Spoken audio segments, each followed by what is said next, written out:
Next, we will discuss how to apply the integration by parts technique for definite integrals. One way to perform the integration by parts for definite integrals is to ignore the limits of integration until the last step and only apply the fundamental theorem of calculus at the very last step.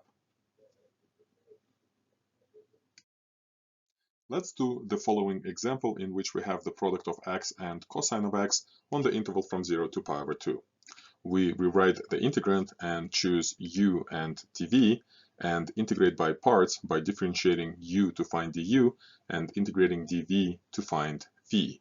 We apply the integration by parts formula and produce a new integral which is easier than the original one.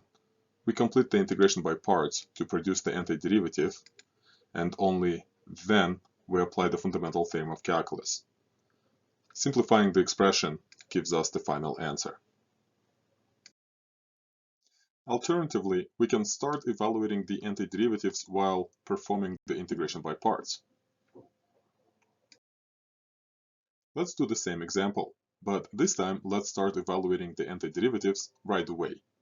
We complete the integration by parts with the following statement as a result. Evaluating the expression gives us the final answer.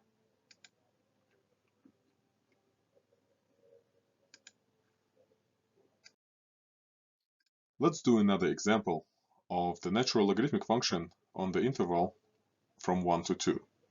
We will write the integrand and choose u and dv and integrate by parts by differentiating u to find du and integrating dv to find v. We apply the integration by parts formula and produce a new integral which is easier than the original one. We complete the integration by parts to produce the antiderivative, and only then we apply the fundamental theorem of calculus. Simplifying the expression gives us the final answer.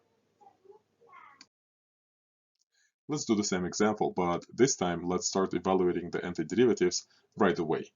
We complete the integration by parts with the following statement as a result. Evaluating the expression gives us the final answer. We discussed and practiced the application of the integration by parts technique for definite integrals in two different ways.